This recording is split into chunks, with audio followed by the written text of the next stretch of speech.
feel like you have kind of put the difficulties at the end of last season behind you? Is there still any hangover from that mentally, or have the matches that you've had already this season kind of helped you to address it?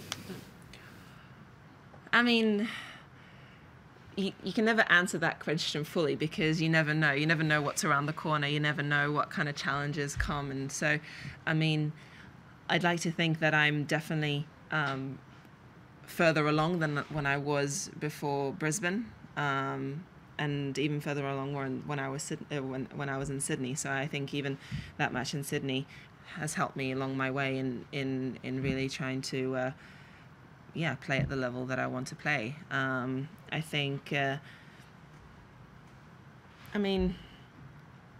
it's time. I think a lot of it will get better and better with time. But yeah, I think the rest that I had end of last year already helped with a lot of the issues that I was faced with. How big a deal was it that you actually won that first match in Brisbane, given the run you've been on? I imagine that was a pretty big relief. Yes and no, actually, because I wasn't putting the be-all end-all on that match, nor am I putting the be-all end-all on any of these matches. I think I feel confident enough in my own ability that I will get back to, and I will be playing the level that I want to play, and even better than that with time. And however many matches I win or lose in between that is not going to change the course that I feel I'm on and I want to be on and want to perform at. So yeah, and I did win a match before though in Thailand, so no one remembers that one. It meant a lot to me.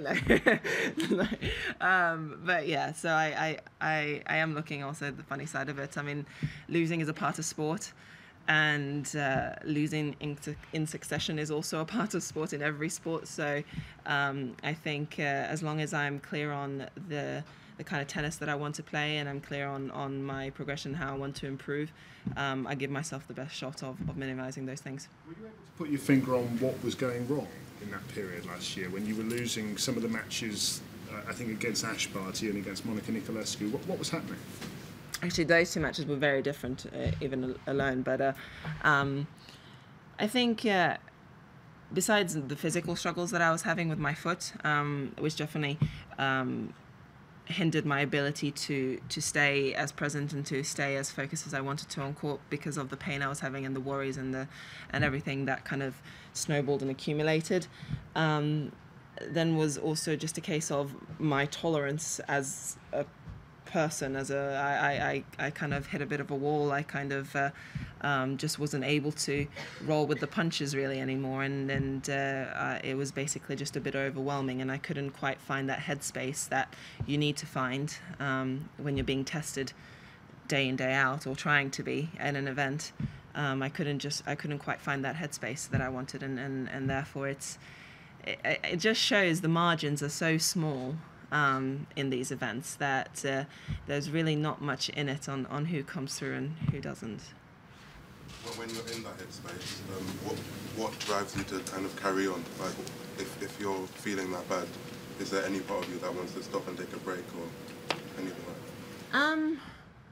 Yes, and I think actually, I mean, end of last year was a combination. It was a combination of my foot and a combination of me kind of needing to take a break. So they kind of went hand in hand. So it was easier to say, you know what, actually I need to take a step back here.